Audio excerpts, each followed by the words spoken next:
김광덕 목사가 추천하는 영성토서 소개하는 시간입니다.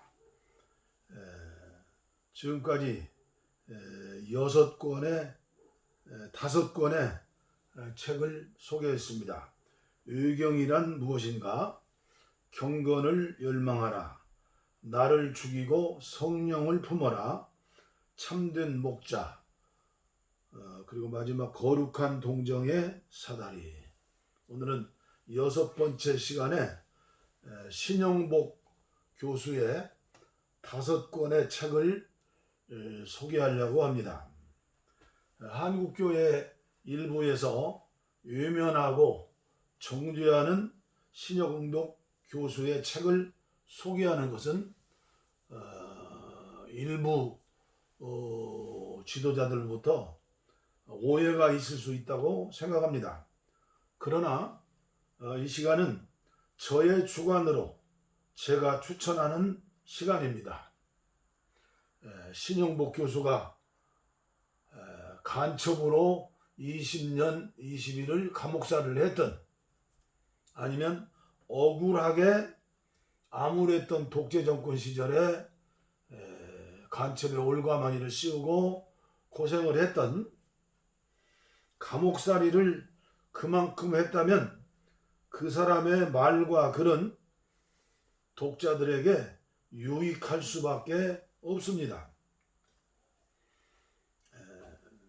그러나 이 책들을 읽어보면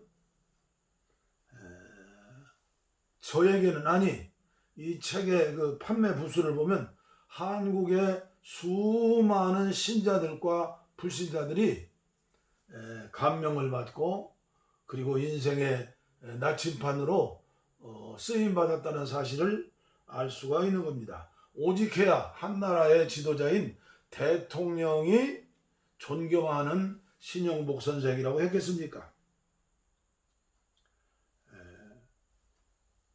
저 개인적으로 신영복 교수 마지막 성공회, 그러니까 영국의 국교죠.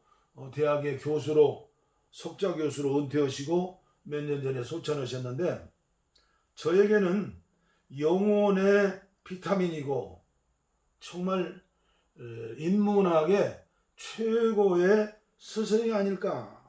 그리고 20년 20일을 감옥살이 하면서 원과 한을 내려놓고 이렇게 아름다운 글과 그림을 그릴 수 있으며 책을 썼다는 것은 놀라운 사실이 아닙니까?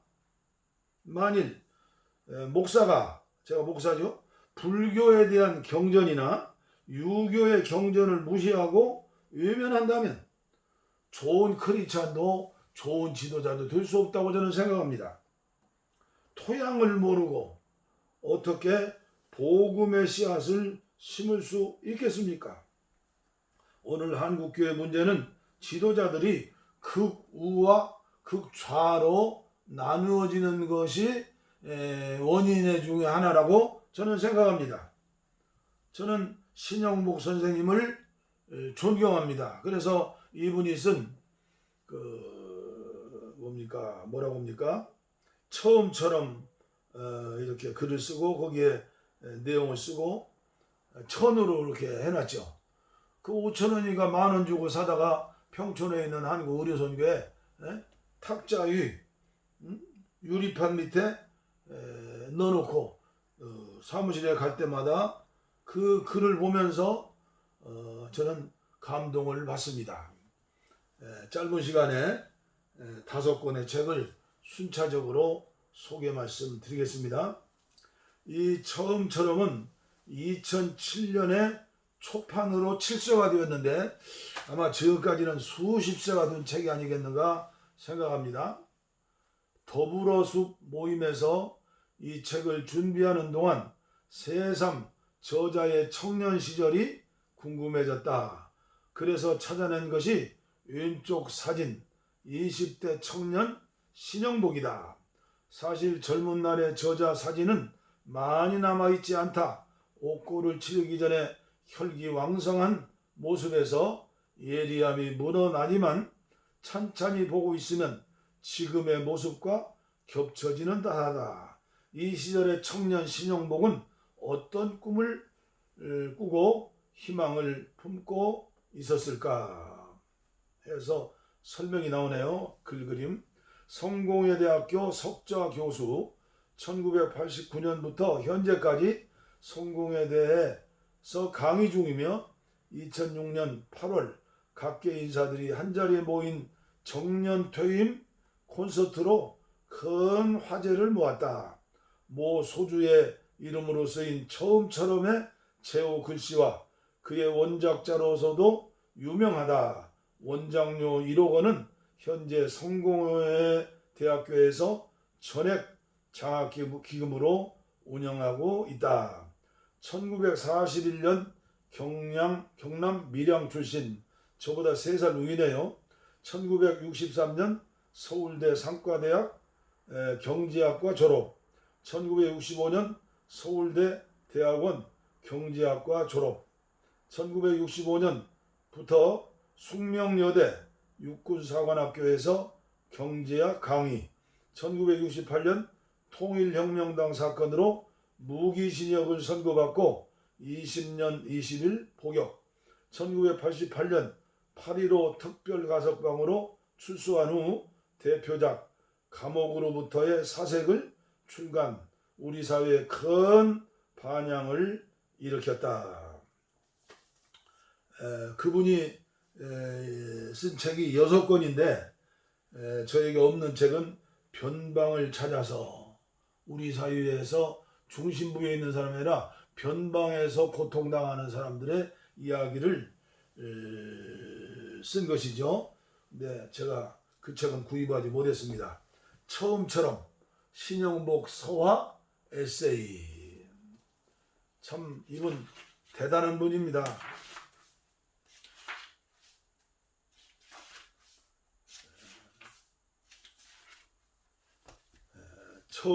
처음처럼 이렇게 그림 그리고 있죠. 처음처럼. 처음으로 하늘을 만나는 어린 새처럼, 처음으로 땅을 밟는 새싹처럼 우리는 하루가 저무는 겨울 저녁에도 마치 아침처럼, 새봄처럼, 처음처럼 언제나 새날을 시작하고 있다. 산다는 것은 수많은 처음을 만들어가는 끊임없는 시작이다. 이 책은 처음처럼으로 시작해서 석과불식으로 끝나는 책입니다. 석과불식은 이렇습니다.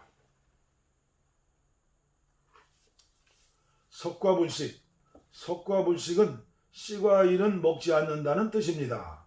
씨과일은 먹히지 않는다는 뜻으로도 익힙니다. 희망의 언어입니다. 무성한 잎사귀 죄다 떨구고 겨울의 입구에서 앙상한 나목으로 서 있는 감나무는 비극의 표상입니다. 그러나 그 가지 끝에서 빛나는 빨간 감 한 개는 희망입니다. 그 속에 씨가 이듬해 봄에 새싹이 되어 땅을 밟고 일어서기 때문입니다. 그 봄을 위하여 나무는 염락 본분, 잎사귀가 떨어져서 비료가 된다는 거죠. 잎사귀를 떨구어 뿌리를 거름하고 있습니다.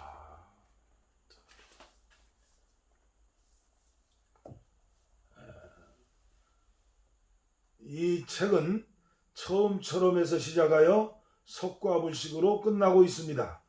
지금까지 필자가 많은 사람들과 공유하고자 했던 일관된 주제가 있다면 아마 역경을 견디는 자세에 관한 것이었다고 할 수 있습니다.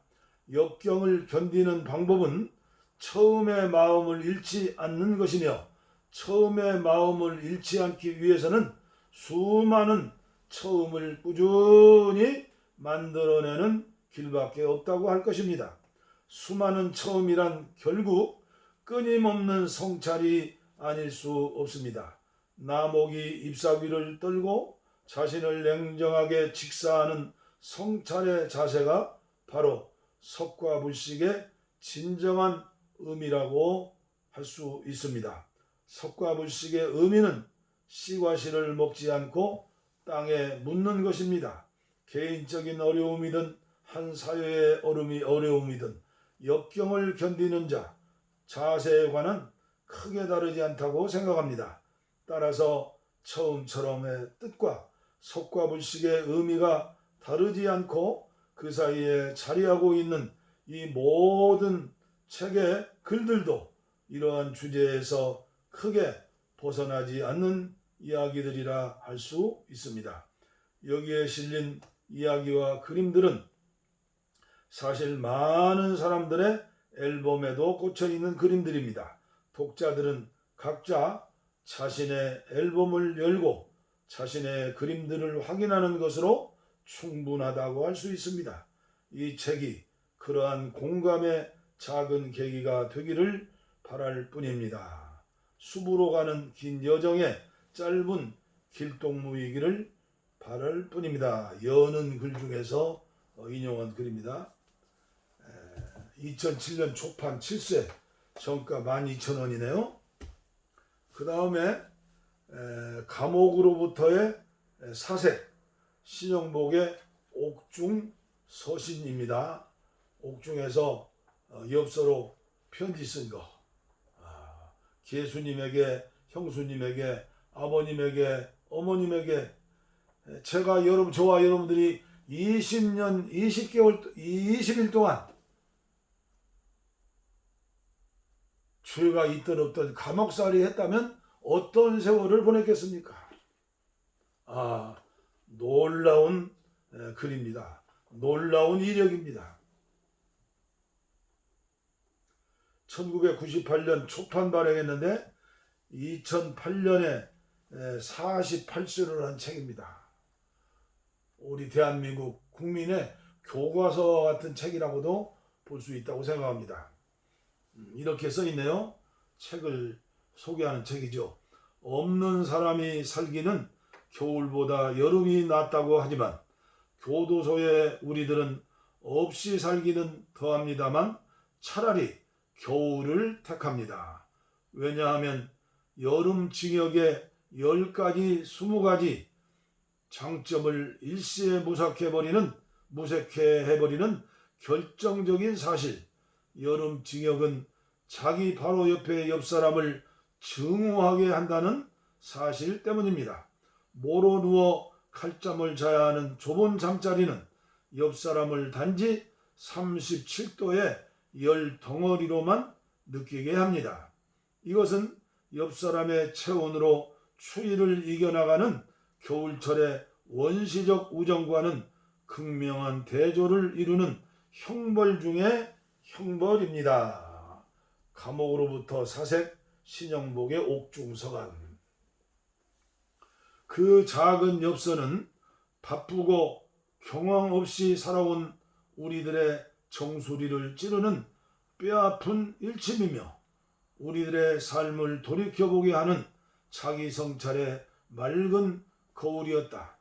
그것은 작은 엽서이기에 앞서 한 인간의 따뜻한 초상이었으며 동시에 한 시대의 초상이었다. 어쩌면 우리는 이 한 권의 책에서 우리가 추구해야 할 삶의 모습을 읽으려 하고 있는지도 모른다. 이러한 심정을 비단 글을 아는 친구들뿐만 아니라 그와 무연한 독자들에게도 마찬가지라고 감히 말할 수 있다. 사람이 그리운 시절에 그 앞에 잠시 멈출 수 있는 인간의 초상을 만난다는 것은 행복이다. 바로 이 점에서 있어서 모든 독자들의 뜨거운 공감을 믿어 의심치 않는다. 대단한 선생이고 교수이고 글입니다. 세 번째 책은 신영복의 세계기행. 신영복의 세계기행.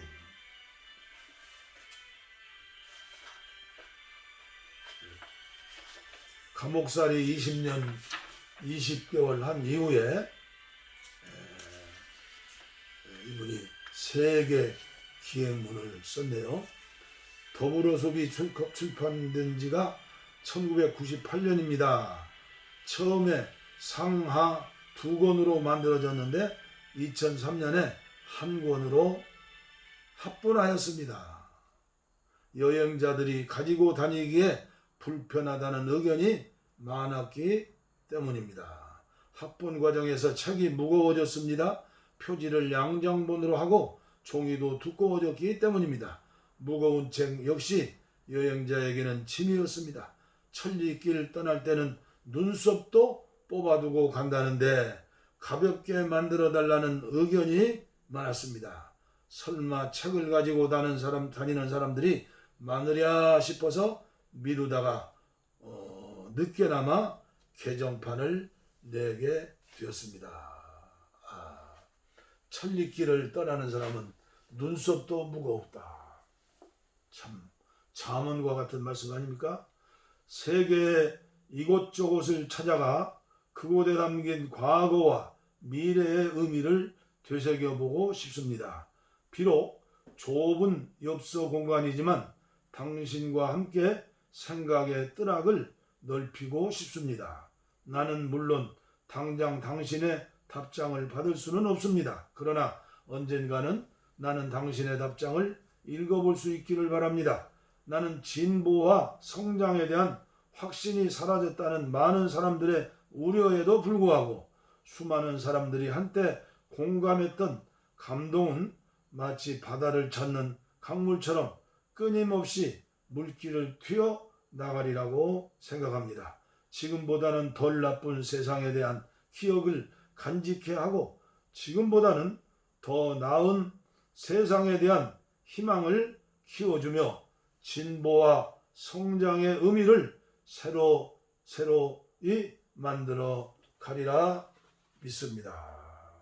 아멘.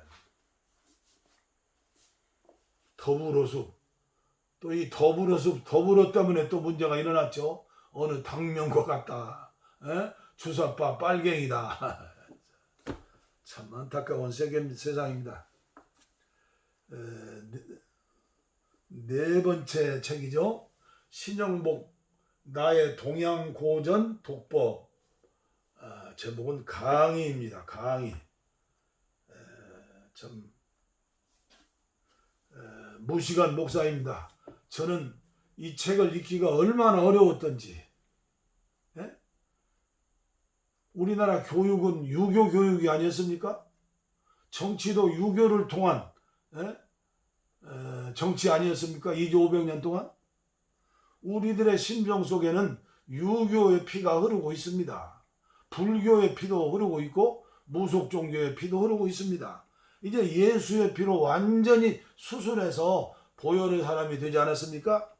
이제 이런 책들도 이런 동양의 고전들도 우리가 마음껏 섭취해야 하는데 그럴 만한 시간도 없지 않습니까? 이런 책 한 권만 제대로 읽으면 얼마나 유익할까? 얼마나 사고의 틀이 넓어질까? 안타까운 마음으로 이 책을 소개합니다. 서론 중에 있는 짧은 글을 소개합니다. 역사는 다시 쓰는 현대사라고 합니다. 마찬가지로 고전 독법 역시 과거의 재조명이 생명이라고 생각합니다. 당대 사회의 당면 과제에 대한 문제의식이 고전 독법의 전 과정에 관철되고 있어야 한다고 생각합니다. 우리의 고전 강독에서는 과거를 재조명하고 그것을 통하여 현재와 미래를 모색하는 것을 기본 관점으로 삼고자 합니다. 고전을 재조명하는 작업은 어쩌면 오늘날처럼 속도가 요구되는 환경에서 너무나 한가롭고 우원한 일인지도 모릅니다. 그러나 현대 자본주의가 쌓아가고 있는 모순과 위기 구조는 근본 담론을 더욱 절실하게 요구하는 상황이 아닐 수 없습니다. 바쁠수록 돌아가라는 금원이 있습니다. 길을 잘못 든 사람이 걸음을 재촉하는 법이기 때문입니다. 우리 한국 사람들이 빨리빨리의 문화 속에서 빨리빨리 탑을 쌓지 않았습니까? 이런 책을 강의는 듣지 못했어도 이런 책을 읽을 수 있다면, 그럼 저는 또 생각해 봅니다. 이런 스승으로부터 선지학교에서 배울 수 있다면 얼마나 좋았을까. 저는 성공회 대학 학생들에 대해서, 성공회의 거기서는 국교이기 때문에 신부라고 그러죠. 부러움을 느끼지 않을 수가 없습니다. 마지막 담론입니다. 신영복의 마지막 강의. 2015년에 초판 2세가 되었네요. 반갑습니다. 가장 먼 여행 첫 강의예요. 반갑습니다. 이번 강의가 마지막 강의입니다. 마지막 강의라고 특별히 다루지는 않습니다. 다만 더 많은 이야기를 쏟아 놓으려고 하지 않을까 걱정됩니다. 강의는 교재 중심으로 하되 교재의 내용을 반복 설명하지는 않겠습니다. 강의는 사람과 삶의 이야기가 중심입니다. 사람과 삶, 인간과 세계에 관한 인문학적 담론입니다. 당연히 여러분이 살아오면서 고민한 문제들과 크게 다르지 않습니다. 그렇기 때문에 강의실이 공감 공간이 되었으면 합니다. 우리의 강의가 마중물이 되어 여러분이 발딛고 있는 땅속에 맑고 차가운 지하수를 길어 올리게 되기를 바랍니다. 얼마나 멋있는 첫 강의의 말씀입니까? 이분이 원고를 다 쓴 게 아니라 이분의 강의를 녹취록 한 겁니다. 물론 강의록을 참고했겠죠. 강의 마지막 이제 1년 끝나고 이거 하고 이제 은퇴하는 것 아닙니까? 소개하겠습니다.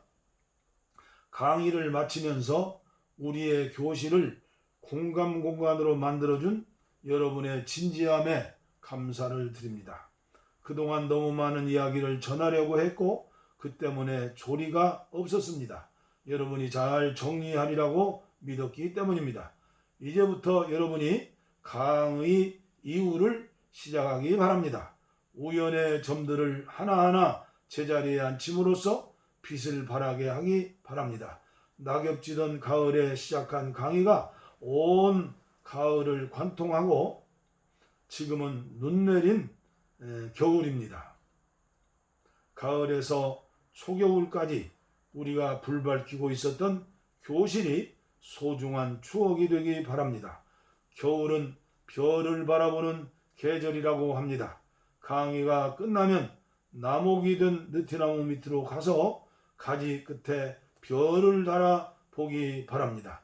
가장 마음에 드는 별을 골라서 가장 아름다운 가지 끝에 달아보시기 바랍니다. 끝으로 내가 좋아하는 글귀를 소개합니다. 언약은 강물처럼 흐르고 만남은 꽃처럼 피어나리. 이게 성경적이 아닙니까?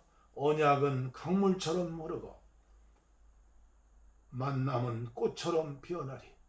처음에는 별리의 아픔을 달래는 이별이죠. 별리의 아픔을 달래는 글귀로 만든 것이지만 지금은 강의 마지막 시간에 함께 있기도 합니다. 돌이켜보면 한 학기 동안 수많은 언약을 강물처럼 흘려 보냈습니다. 그러나 그 언약들이 언젠가는 여러분의 삶의 길목에서 꽃으로 다시 만날 수 있기를 바랍니다. 감사합니다.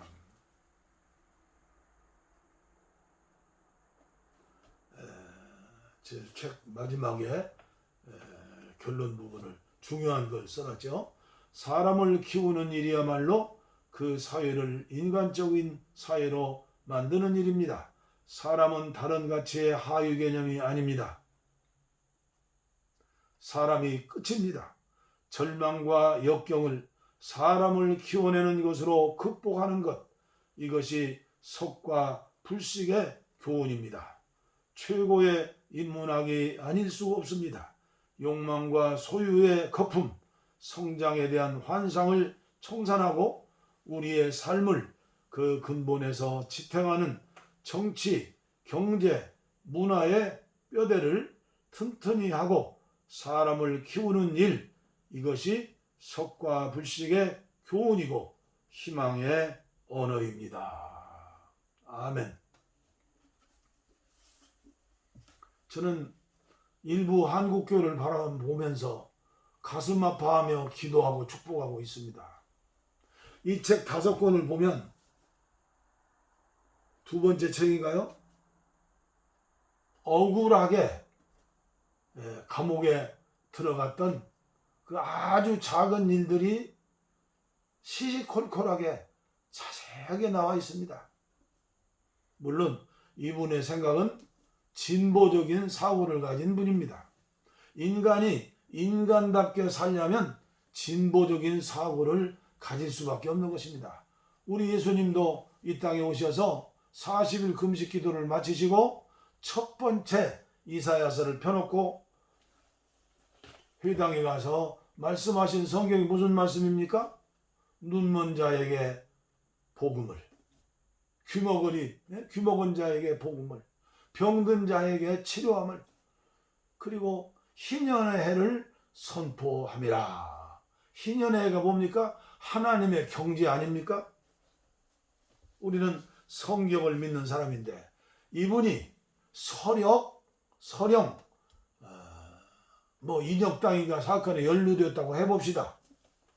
20년 20일 감옥살이 하면서 이런 글들을 묵상 중에 또 독서 중에 캐내어가지고 책을 쓸 수 있고 성공의 신학교에서 가르칠 수 있는 선생인데 이런 책 한 권도 읽어보지 않고 문재인이 간첩이다, 신영복이 간첩이다. 왜 문재인이가 간첩이냐? 신영복이를 존경하는 선생이라고 했다고 해서 간첩이다.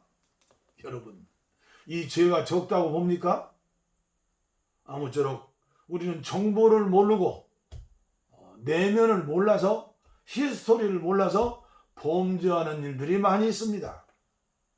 제가 어제도 오늘도 산상수훈을 설교하는데 마태복음 7장 1절로 5절을 설교했습니다. 비판하지 말라. 비판하지 말라.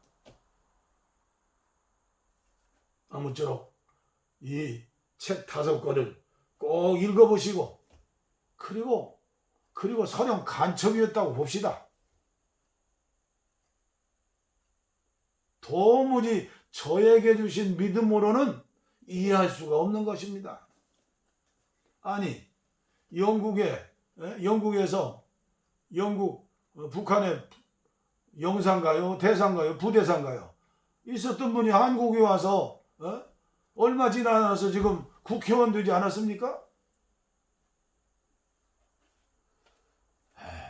참 이런 얘기 해가지고 욕도 얻어먹고 비난도 받을 수 있으라고 생각합니다만은